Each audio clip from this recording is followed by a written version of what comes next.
Today we'll be looking at a watch strap, and specifically something you've probably seen around recently, an elastic type Nato strap. When they first came out, I was really interested in them. I thought they were pretty cool. I thought they were interesting. I thought maybe, I usually don't like Nato straps, so I thought maybe this is the answer I've been searching for. So I got sent a couple from Vario. I bought a couple from Blushark. So give you my views on them and let's get into it. So here I have an assortment of stretch Nato straps, and I have two brands currently on the table. The two on the right are from Vario, and the three on the left here are from Blushark straps. So a little bit later in the video we'll compare and contrast the difference between the straps, including the prices and whatnot.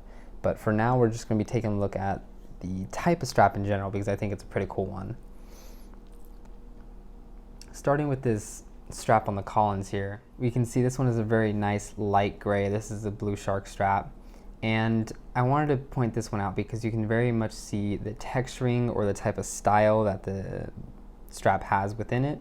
It's very much just linear, lines, and it has a dotted texture to it, like a little indentation.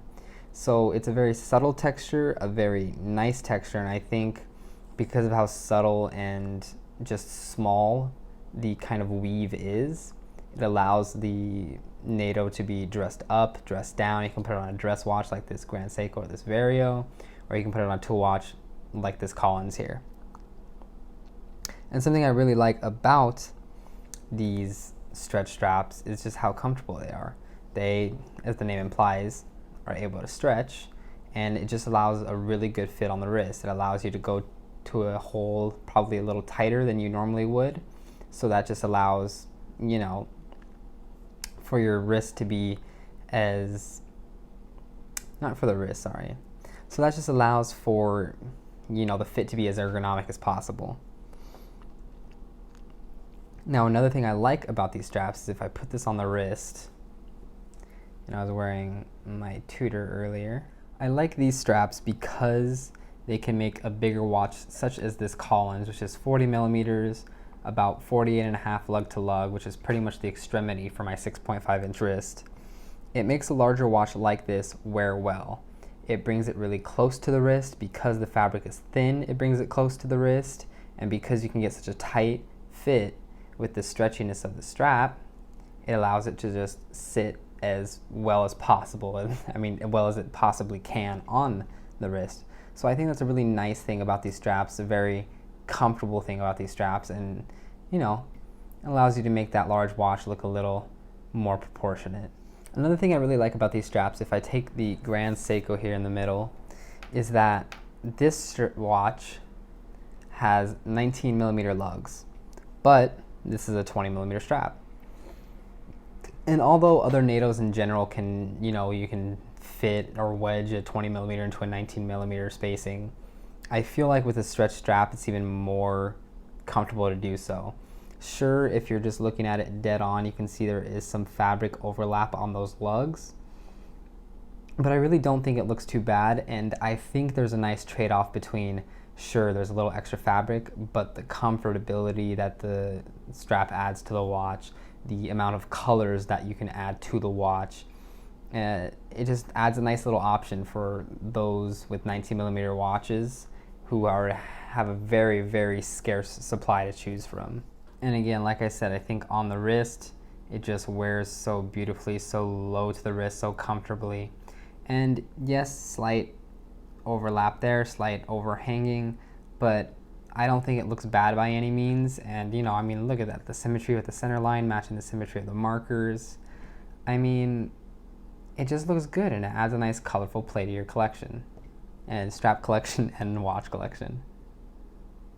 I dig it. With this Timex here, I have this what they call avocado green, and it's a very unique color. It matched perfectly with the Visitorvale Park that I had and have since sold, so it's kind of just trying to find a new place in the collection. But again, it's just a cool color, a cool addition to the collection. And another thing I like about these straps, which is not unique to the strap necessarily, but at the very least is, I guess, helped by the fact that this is so conforming to the wrist and whatnot, is you can wear this strap with no excess fabric showing. You can wear the Nato buckle side down. It's very comfortable. It's very low profile. It's a single pass, so there's not a bunch of material over here. But just as easily as you can wear it like this in a nice streamlined look, you can also wear it traditionally. For me, I have this watch situated in kind of the middle of the strap, but you know, to wear it in a more traditional tuck style, you just move the watch up, and boom, there we are with the classic, more traditional tucked Nato look. You know, to each their own. I don't think it looks bad like this, but I just personally prefer the more streamlined version. I will say I do prefer the look of this with the extra fabric over here on this elastic Nato versus a regular Nato. I don't know if it's because the strap is thinner, because it's a single pass, but I do prefer it on this type of strap versus a regular Nato. So I guess moving on to some cons of these straps. You can't have reinforced holes because it's a stretchy strap, so you know they can't reinforce them and you know double stitch them if they have to allow for all this stretch to happen. So that's a slight bummer, but I think it's, you know, well worth the comfort that the strap brings. Also, as you can see, there is like fraying along these holes. I don't know if that's from stretching, I don't know if that's from tucking the strap in, just maybe particular for this strap.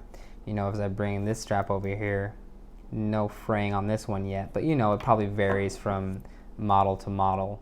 Another thing is you can see this one's actually pretty good, but the ends will start to fray, especially if you're one to tuck them. You can especially see it on this blue strap here. The end starting to fray a little bit on this green strap, a little bit of fraying in that end. So it's not the end of the world. Of course, you can always just take a lighter, reseal it pretty much, and you know, good as new. Another thing that's a possible con, and I'll move the rest of these watches out of the way so we can kind of just see it better, is that there might be a possible stretching over time of the strap. If I lay these two close together, just buckle end to buckle end, you see that the black actually extends a little longer than the blue strap does. These are both straps by Vario. I am about 99% sure that when they came in, they were the same size. So that's just something that you have to take in mind. Usually when I put on the strap, I'm somewhere in this area. So, you know, if it keeps stretching over time, getting longer, I'm gonna have to keep moving up and eventually maybe it won't fit. So that's something to take into consideration. I'm not worrying about it too much because you can find these straps from certain vendors for fairly affordably. So, you know, if after it actually finally does wear out, which I would assume is after many, many wears, then, you know, just replace the strap. One more thing I should note is that these straps tend to conform to the wrist. As you can see, I take my tool here, this is straight, this is curved. So the strap does curve over time. I don't think it looks bad. It looks slightly odd when the watch is laying still, but if you put the watch on wrist, it looks pretty much regular to me. And as I said, it's just conforming to the wrist and, you know, trying to get an ergonomic shape with how you usually wear it. So I don't think that's really any big flaw with the strap, but something I've noticed that I thought I should maybe mention.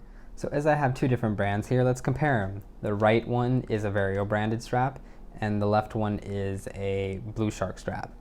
So the sizes of the buckles are slightly different. As you can see, the Vario is ever so slightly more bulged on the top. So it's gonna wear a little bit larger, which will be somewhat of a hindrance if you're wearing it flat wristed on the bottom like I do. Then, you know, it might not sit comfortably or might protrude when you don't want it to, but you can always just adjust it, find the perfect fit for you. It's not that big of a deal, just something to mention. They're both nicely brushed. They're both, you know, etched right there. Not that much difference in the buckles themselves. For the keepers, the Vario has two fixed and stitched in place keepers, while the Blushark has one stitched in place here and one floating keeper along here. Does this really benefit that much? No, I don't think so, because if you're going to tuck an extra strap, it's being tucked in on this keeper anyway.